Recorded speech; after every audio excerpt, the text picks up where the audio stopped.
l'islam et la négritude.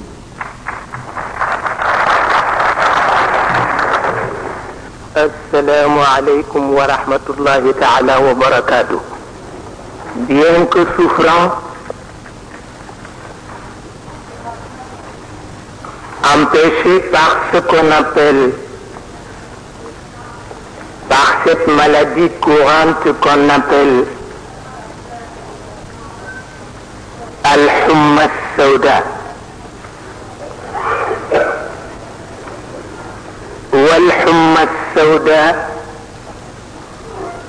في إفريقيا السوداء قطعة من عذاب جهنم لا شك.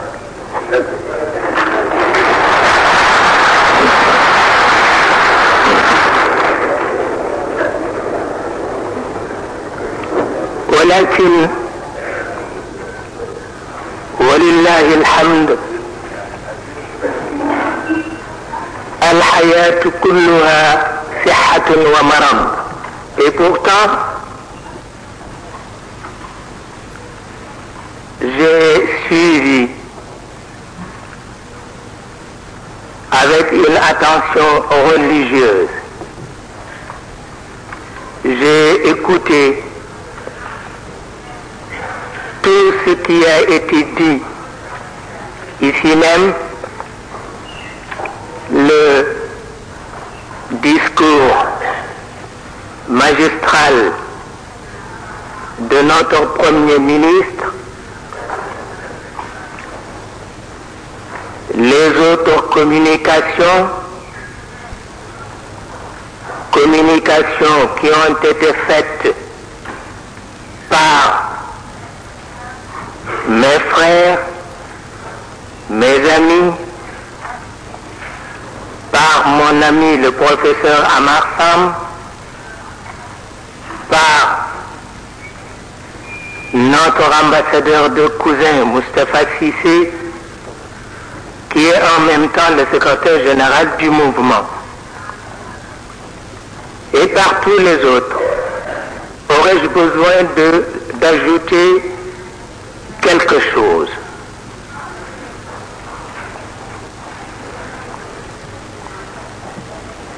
Je n'en vois pas la nécessité. Mais vous aviez l'amabilité de me désigner pour présenter l'islam et la négritude. Je crois que je vais m'efforcer de dire quelque chose dans ce genre. Si aujourd'hui, et comme toujours, le président de la République, son Premier ministre et le gouvernement sénégalais offrent aux responsables de la Fédération des associations culturelles musulmanes la possibilité, une large possibilité, de participer directement, c'est-à-dire d'une façon effective, à l'élan à la fois objectif et généreux d'une politique culturelle conçue par et pour les exigences de notre siècle, c'est simplement pour mériter le grand patrimoine national dont ils sont justement les dépositaires les plus hautement qualifiés. Il appartient donc à ces responsables de saisir cette belle occasion qui leur est donnée afin de mieux justifier leur présence, de mieux concrétiser leur appartenance à ce grand tout qu'est le Sénégal dans sa double vocation. Il leur appartient surtout de mériter la dignité d'une race et à travers elle, celle de toutes les autres races, de mériter la gloire d'une action et à travers elle, celle de tout autre tendant à réaliser l'unité de la grande famille qu'est l'humanité. Si la connaissance, si la reconnaissance s'identifie souvent avec la connaissance profonde des choses, force nous est de rendre hommage à ceux qui ont la redoutable mission de présider aux destinées de notre continent, à ceux-là même qui, inspirés par un souffle vertueux, œuvrent inlassablement pour le bien de tous. N'est-ce pas là la raison, une raison majeure qui nous encourage, qui nous a toujours encouragés à apporter notre contribution.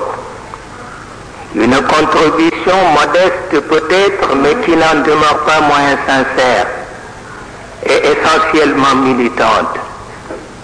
Contribution qui d'ailleurs a pour point de départ les liens unissant dans un impact idéo-religieux et l'islam et la négritude.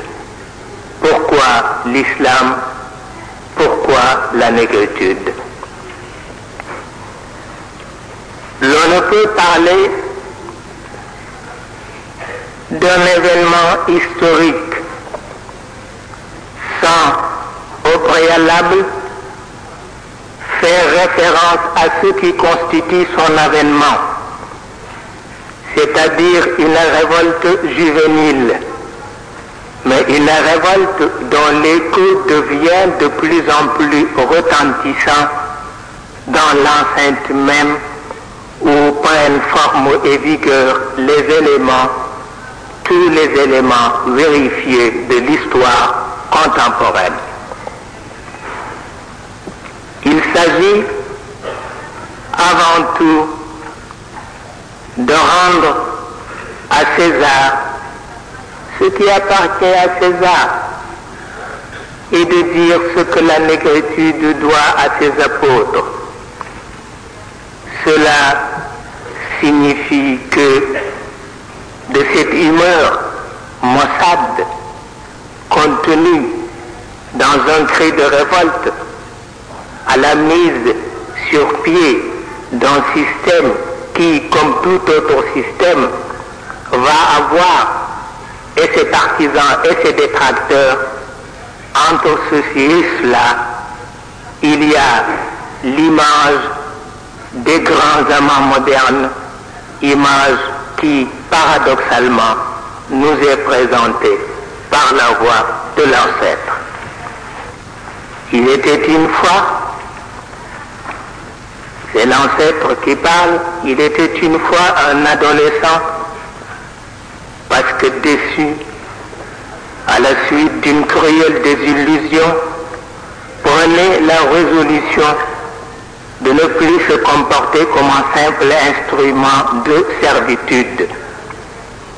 Un adolescent dont l'amertume ne pouvait avoir d'égal que la franchise et parfois même l'acerbité d'un langage.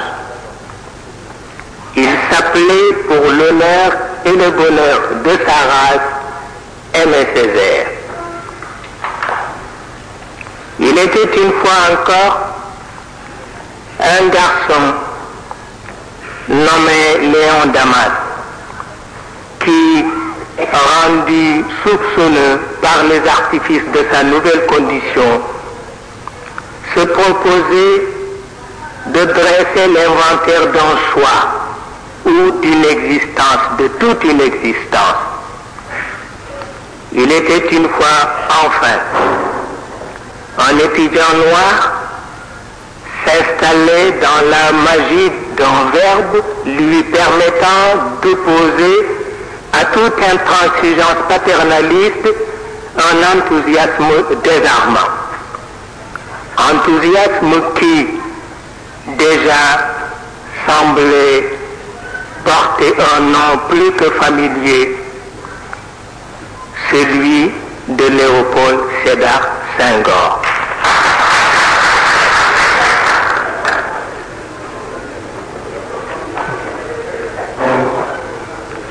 Ainsi, le rôle joué par le Sénégal dans le vaste mouvement de la négritude, grâce à son illustre président, ne saurait laisser indifférent aucun homme de bonne foi. Est-il besoin de rappeler ici le témoignage d'un chercheur moderne du Moyen-Orient, Saïd Aql, qui, au nom de la civilisation arabo-musulmane, dit ceci: face à la lutte des peuples, Senghor dispose d'une arme nouvelle, une arme qui est un don du ciel, une voix dont le contenant et le contenu sont marqués d'une même gravité. Cette voix qui affirme que la liberté n'est pas seulement l'art de savoir manier une machine de guerre, qu'elle soit offensive ou défensive. La liberté, c'est surtout cette générosité qui en a tenu et les chocs et les vacarmes. C'est ce que les Senghor ont toujours tenté de mettre en évidence, en rendant ainsi hommage quelques siècles après à la prodigieuse rencontre sur le chemin des croisades du vaillant Saint-Louis et du magnanime Salah ad-Din al-Ayyubi. Il n'y a que les grands qui savent servir avec grandeur. Cela n'a rien à voir avec les parchemins, cela n'a rien à voir avec les titres universitaires. Il s'agit d'un message apporté à la suite d'une anomalie. L'histoire accepte tout sauf ce genre d'anomalie, dont l'astuce principale consiste justement à dénaturer ce qu'il y a de plus naturel dans la démarche des hommes, afin que le nègre cesse de faire figure de parent pauvre et que le colonisateur prenne un autre nom que celui de renégat. Il fallait cette tentative de réhabilitation et ce geste de bonne volonté qui, en commun accord avec les exigences historiques, devait fournir à l'un et à l'autre une matière à réflexion. Sûrement, un tel geste et une telle tentative sont très souvent de nature à susciter tant d'enthousiasme, mais aussi tant d'incompréhension, ce qui, dans toute entreprise humaine, est un signe de vitalité et même de baraka. En s'adressant au prophète de l'islam, Cheikh Ahmed Tijani dit ceci: ton chemin nous mène parfois à la cité du scandale, là où mon énergie devient débilité, où ma force devient source de calamité. c'est une façon de parler. L'on nous dit, c'est une déformation en matière de rhétorique, une déformation en matière de rhétorique, une entorse analytique qui tient plus précisément à la mysticité. Mais quelqu'un l'a déjà affirmé quelque part, je ne sais qui, je ne sais où, il n'y a que les grands amants de l'histoire qui réussissent dans ce genre d'entreprise. Un grand penseur de l'islam l'a chanté, sa passion m'a habité, alors que j'ignorais tout de l'existence d'une passion. Elle a trouvé une âme vierge. Que pouvait-elle faire sinon d'étendre son empire, d'y attendre son empire?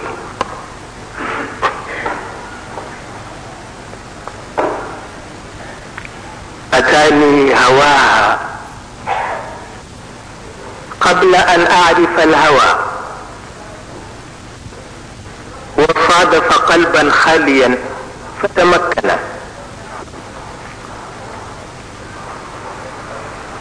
Et cela nous conduit directement, avec un recul de quelques années, au premier festival des arts nègres. Un festival dont le rayonnement à travers le monde n'est plus à démontrer. André Malraux n'a-t-il pas raison de se déclarer surpris devant l'ampleur du choix, devant la solennité de l'engagement? Et il dit, pour la première fois, un chef d'État prend entre ses mains périssables le destin spirituel d'un continent.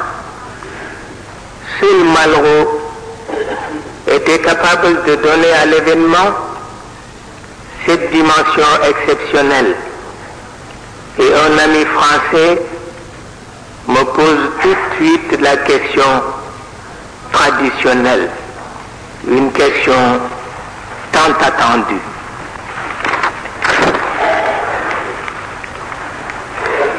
Quel est le mérite de Senghor et des Sénégalais en général dans tout cela? Un autre ami sénégalais répond à ma place. Le mérite de Senghor, c'est d'avoir tenté l'expérience. À quoi j'ajoute, le mérite de Senghor, c'est justement son audace. Mais, en dehors de cette expérience et de cette audace, il y a les autres aspects de la chose. Aspect politique, aspect culturel et aspect folklorique.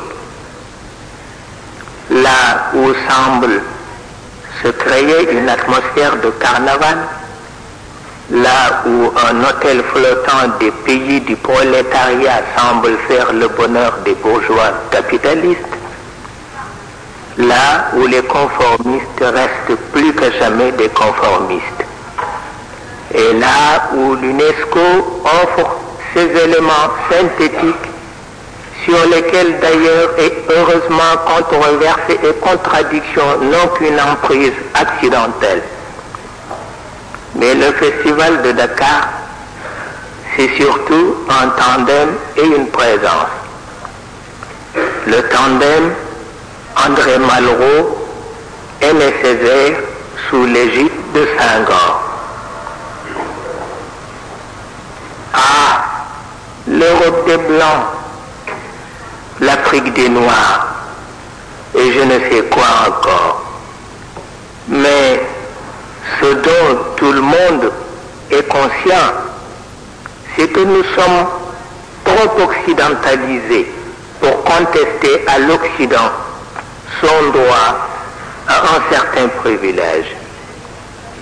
Les Occidentaux, parce que colonisateurs, ne ne sont-ils pas eux aussi trop dépaysés pour nous reprocher cette prise de conscience à laquelle d'ailleurs ils nous ont merveilleusement, admirablement préparés?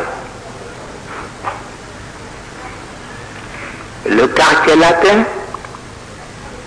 considéré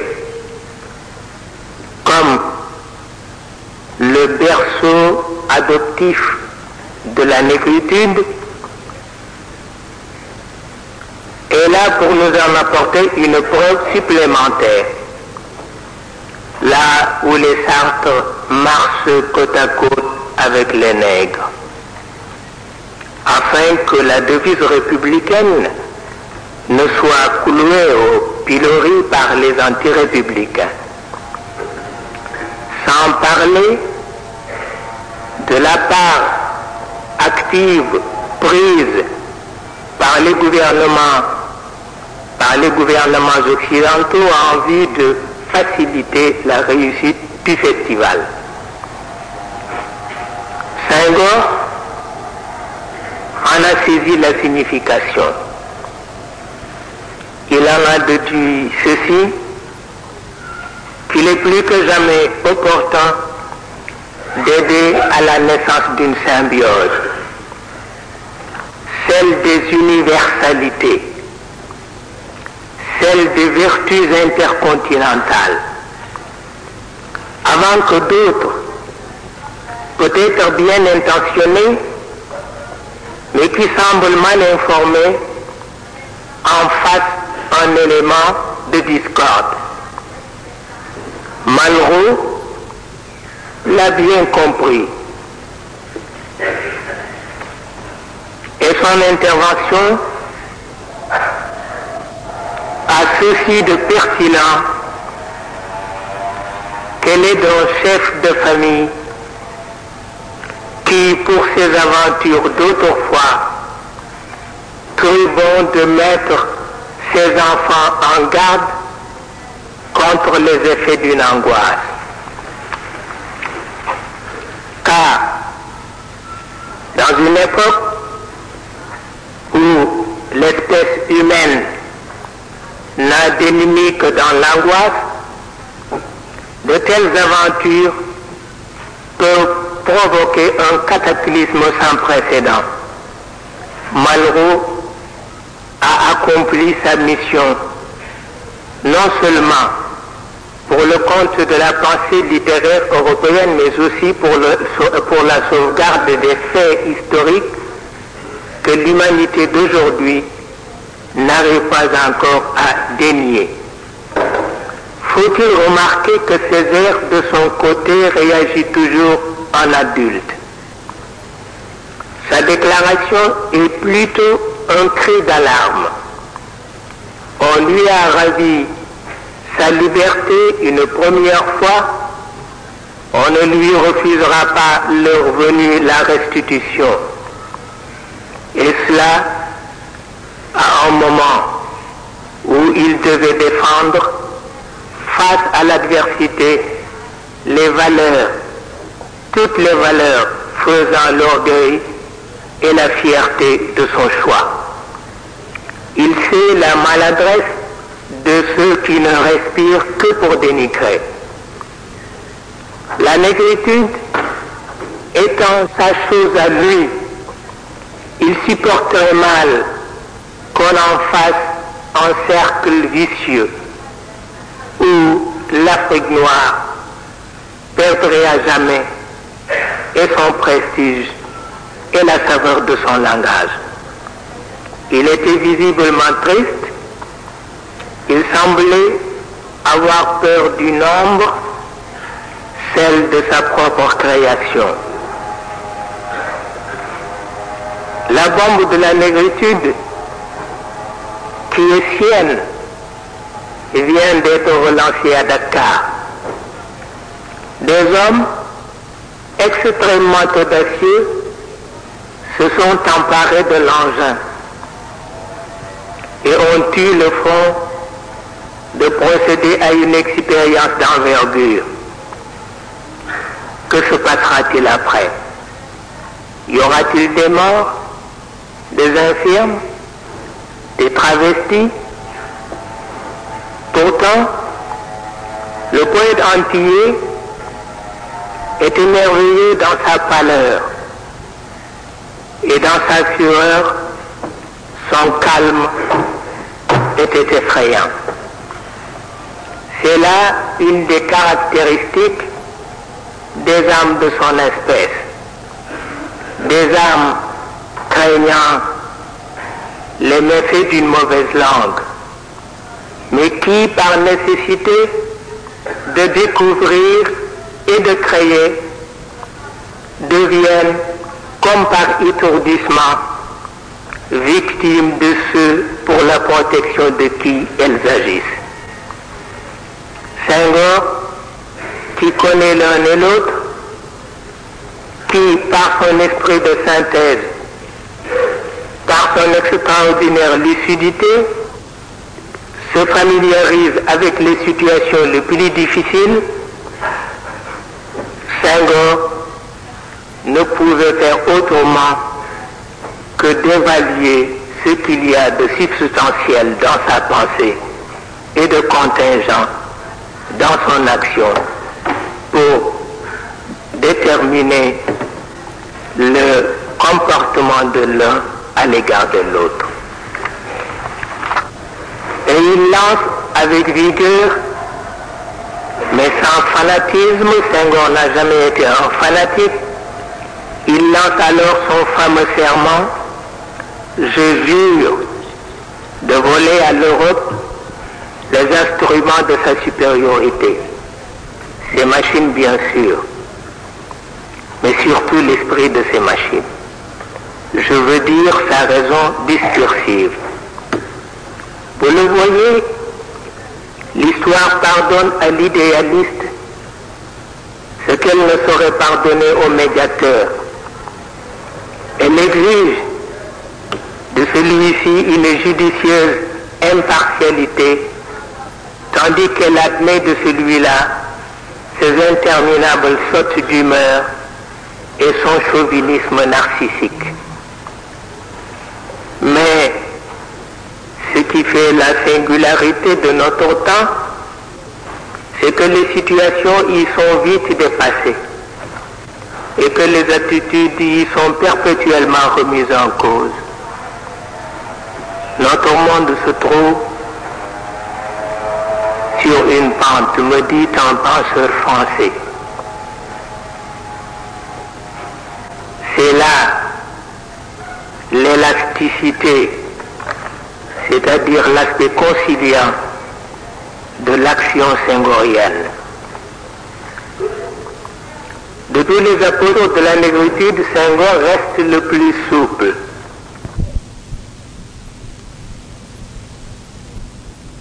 À la rigueur et à la mesure, son protocole donc nous fait penser au génie de l'Occident.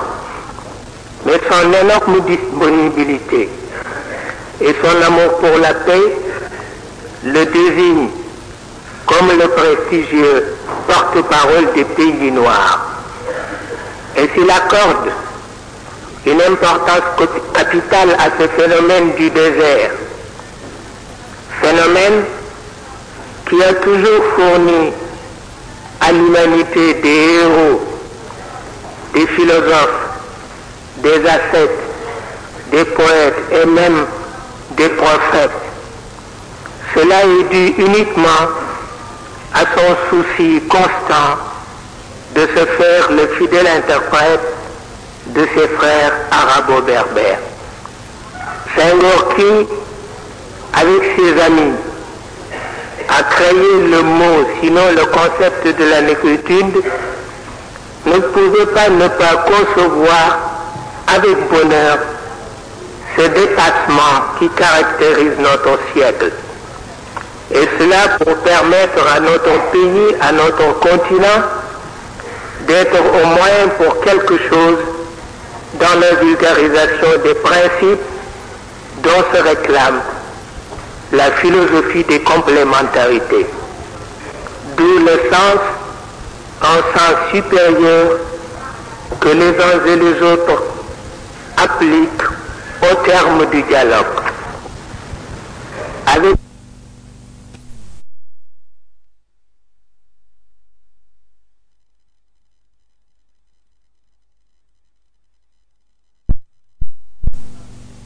un sens supérieur que les uns et les autres appliquent au terme du dialogue. Avec la négritude, en tant que concept philosophique, en tant qu'idéologie, l'Afrique noire est sur la voie d'inaugurer une forme d'existence nouvelle, fondée essentiellement sur le dialogue.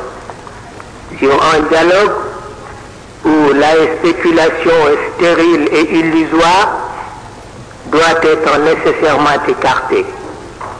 Il s'agit une fois de plus de laisser le cœur et la raison orienter la langue. Ce magnifique instrument destiné seulement à produire des vérités simples, mais combien convaincantes. Un bout de chair qui alimente la conscience. S'il est pur, c'est tout l'univers qui en devient le symbole.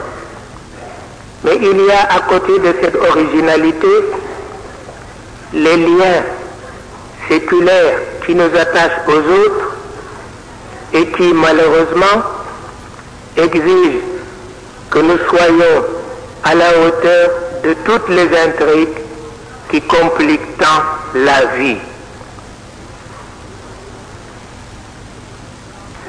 Effectivement, nous éprouvons un grand besoin des engins dévastateurs, des stratagèmes, des porteurs d'idées toutes faites, en vue de nous maintenir dans l'illusion d'une force dont la barbare signification n'échappe à personne. Néanmoins, le dialogue reste pour le négro-africain, dont on devine les dispositions orales, une source de salut, ce qui est plus qu'une seconde nature.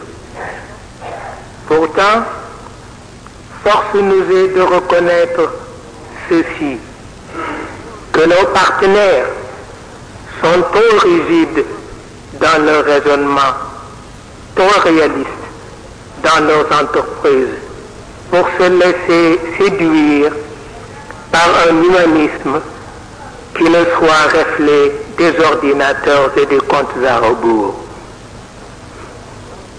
Deux mondes conceptuellement différents, n'est-ce pas, mais qui actuellement s'affrontent à un niveau où seules des concessions sérieuses seraient en mesure de conduire l'un et l'autre à d'heureux résultats.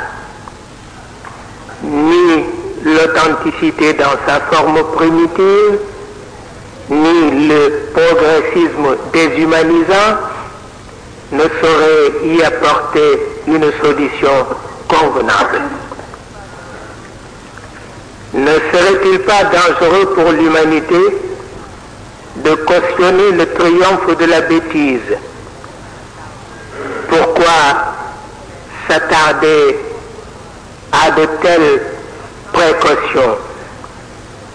En tant que négro-africains, nous pouvons porter notre foi à l'héritage de nos aïeux, dits en conservateurs.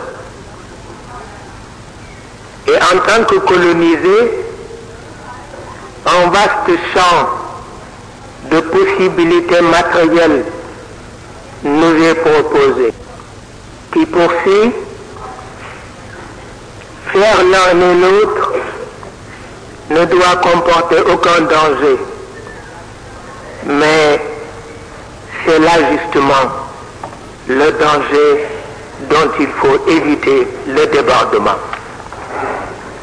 Nous sommes avant tout des hommes, et des hommes tout court, c'est-à-dire des êtres vivants, dotés d'intelligence et de savoir-faire. Notre choix a ceci de déterminant qu'il est à la base ou de notre ascension ou de notre chute. Et quoi de plus préoccupant que d'avoir à diriger les masses? Ne vaudrait-il pas mieux laisser la terre elle-même dénombrer les martyrs que de tels choix sont éparpillés ça et là pour le compte de l'éternité? Si en Afrique, on l'a déjà dit, les adhésions spectaculaires au début sont immédiatement suivies des retraits non moins spectaculaires, c'est que les choix s'y font avec autant de rapidité et de caprice. Un manège où la lassitude répandra sûrement son effet de neutralisant. Sayyiduna Mohammed ne trouve la dignité d'un croyant que dans le respect de la parole donnée. Que le plus humble des croyants agisse au nom de la communauté afin que le principe de l'engagement et de la représentation ne soit déformé par la junte des privilèges. Il s'agit d'entourer le dialogue de toutes les garanties imaginables, en vue de permettre aux jeunes pays du continent de procéder à un démarrage normal, sans un surplus de désordre. Il s'agit de distinguer le dialogue porteur de fruits rémunérateurs et dont le propre est d'assurer la fraternité entre les hommes, du dialogue creux où la suffisance n'a d'égal que la grossièreté. Un sage l'a dit à un homme d'action, même ta colère m'inspire confiance. Cela signifie que même dans la colère, on sent les jeux d'équilibre qui font qu'un homme reste au fond de lui-même juste et grand. Une joie que seuls les tenants de la vraie culture ont l'avantage de pouvoir apprécier. Aux jeunes de toutes les tendances pour ce bel exemple, la maladresse n'ayant jamais de place dans l'accomplissement des œuvres d'une telle conception. Je n'ai jamais aimé la maladresse, nous dit le prophète de l'islam. Bien sûr, la maladresse change parfois de couleur et de condition.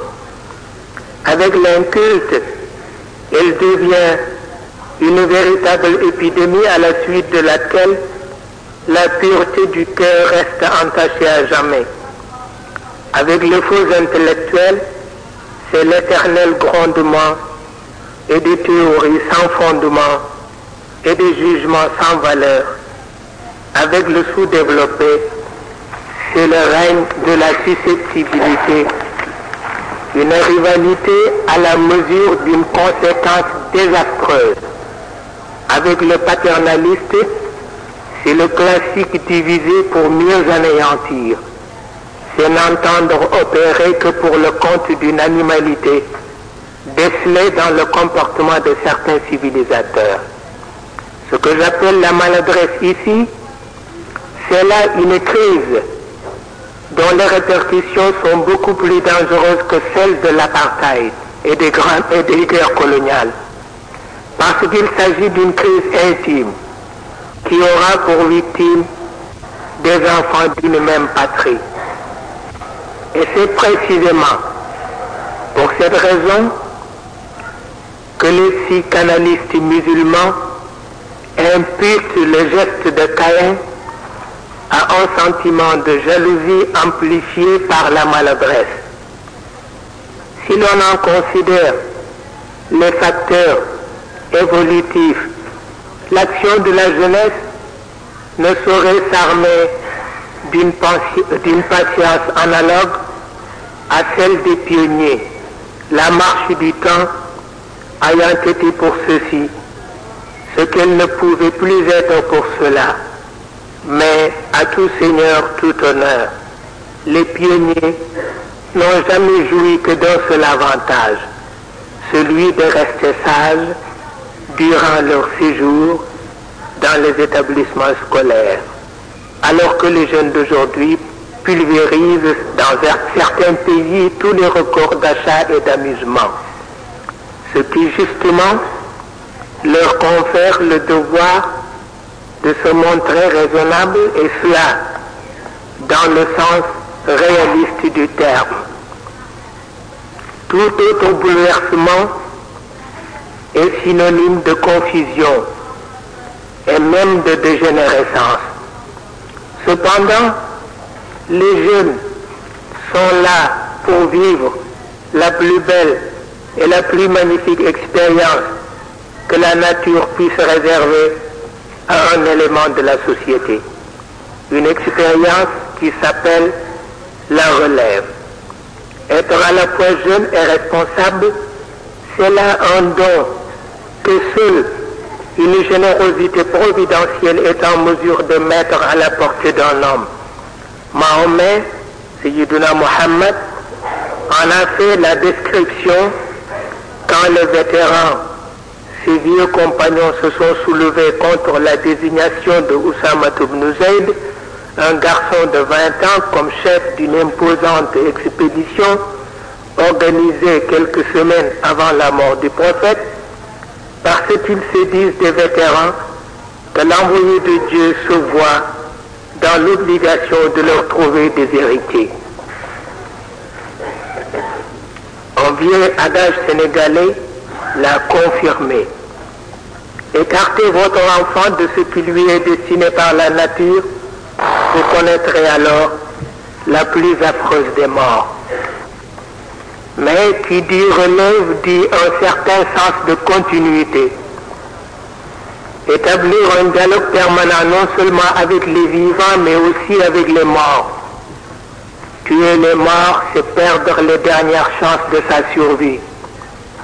Si les marionnettes s'agitent à travers les cordes au bout desquelles elles sont tristement suspendues, les hommes, eux, ne se sentent en sécurité qu'en resserrant les liens sacrés qui les attachent à leur mort. Avec les uns, cela tient à une volonté purement et simplement humaine. Avec les autres, c'est un signe évident de la puissance des dieux. Sans point de référence, les géants de la terre deviendraient de piètres larves écrasés sous la montagne des incertitudes. Loin d'être un culte, cette reconnaissance se situe au-delà de tout éclat d'une cérémonie mortuaire. Nos morts sont trop majestueux dans leur demeure, trop fiers dans leurs conditions d'autotombe pour s'accommoder de nos maladresses et de nos improvisations. Ils préfèrent une pensée à la fois pieuse et active, et qui est autre chose que des incantations.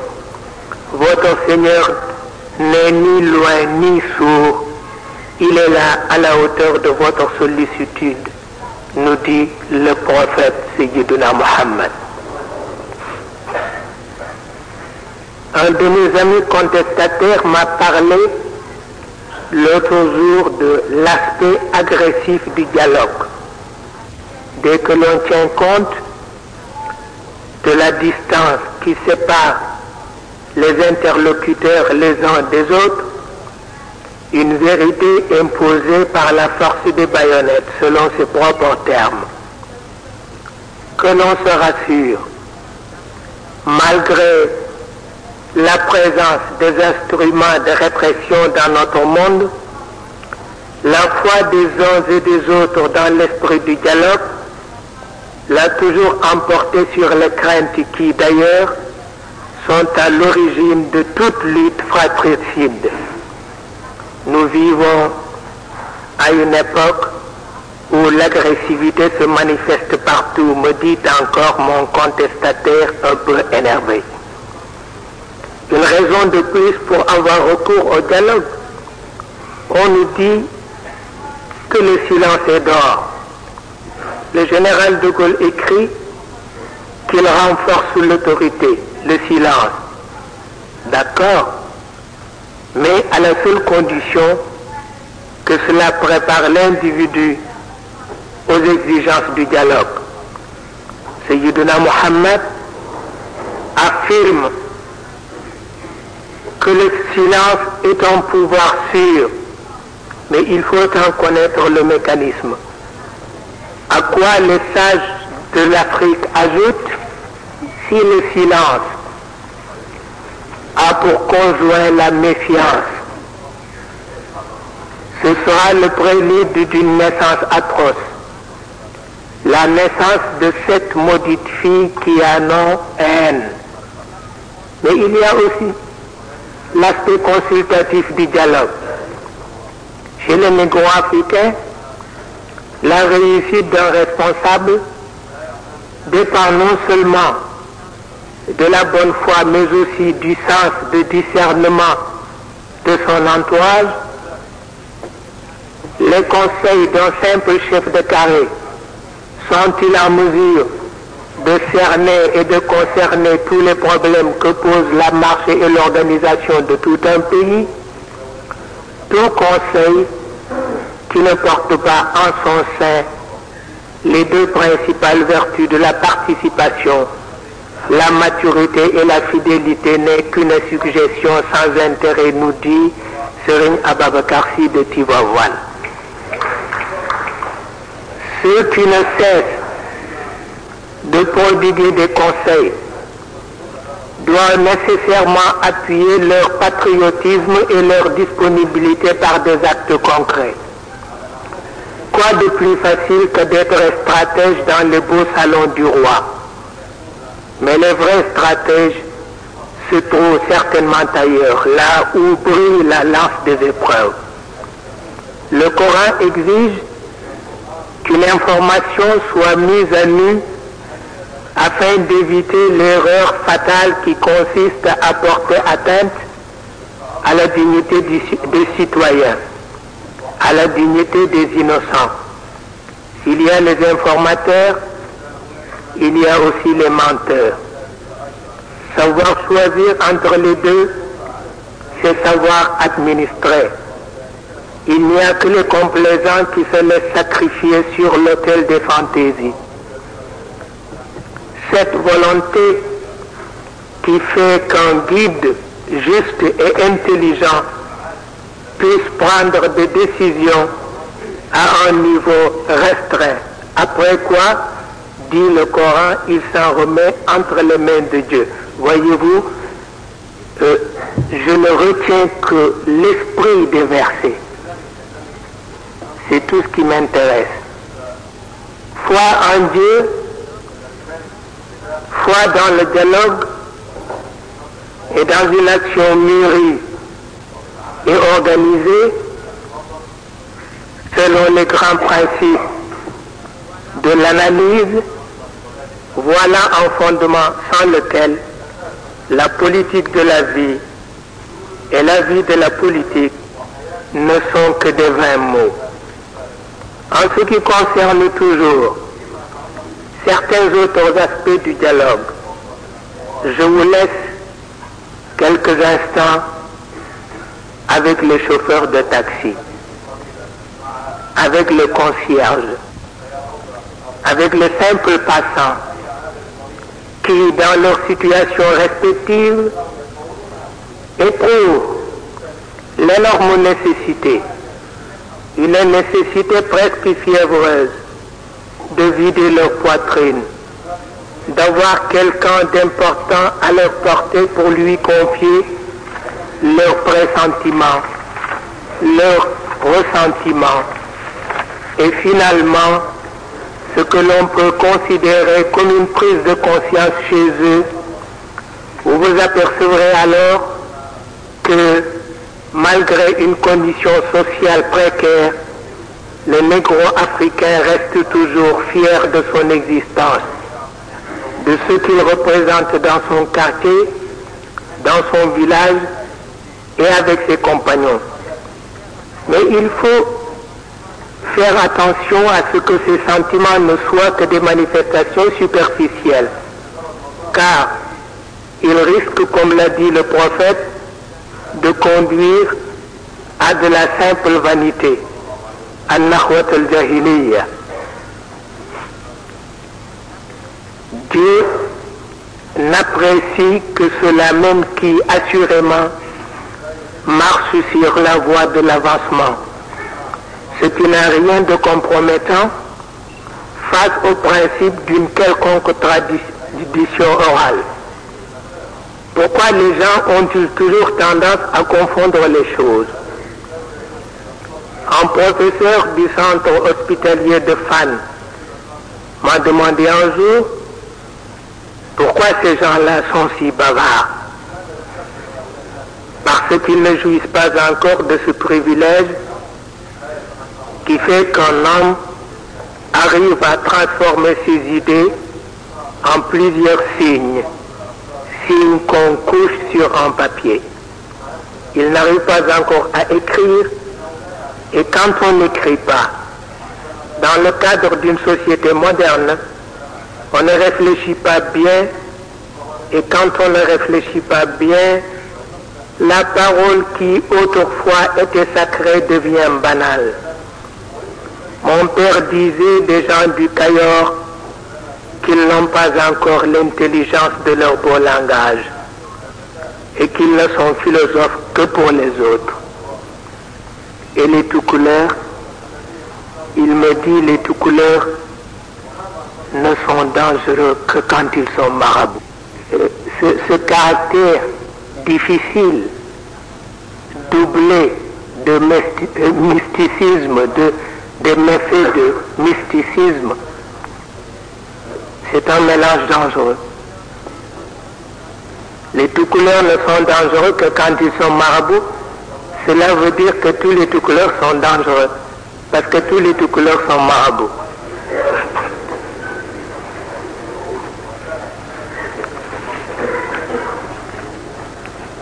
Et les sérères, ils méditent un peu pour répondre finalement. Ils ne sont pas des traîtres. Et s'il leur arrive un jour de tricher, parce que sincèrement ils trichent parfois, c'est par pure candeur. Et les lébous, ceux-là se méfient de tout le monde. Ils sont méfiants. C'est normal. Et pourtant, je suis membre de leur société secrète. Et les autres, il a parlé de tout le monde. Les enfants du Saloum, les Ndjambour, tout le monde. Voyez-vous,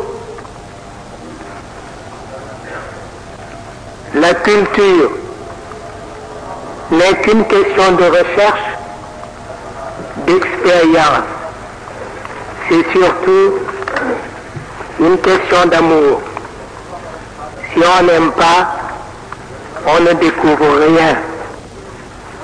Si la plupart des théoriciens insistent sur l'opportunité de procurer au dialogue la place qui de droit lui revient dans le concert des grandes philosophies, il n'en est pas moins pressant d'assurer à toute valeur une audience universelle,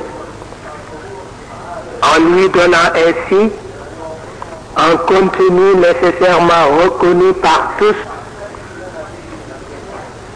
ce qui est loin de présager la disparition des spécificités voulues et parfois même imposées par la nature. Quelqu'un l'a déjà dit ici même, au moment du festival, on peut s'interroger sur l'avenir de tout ce que chacun possède d'original et de distinct.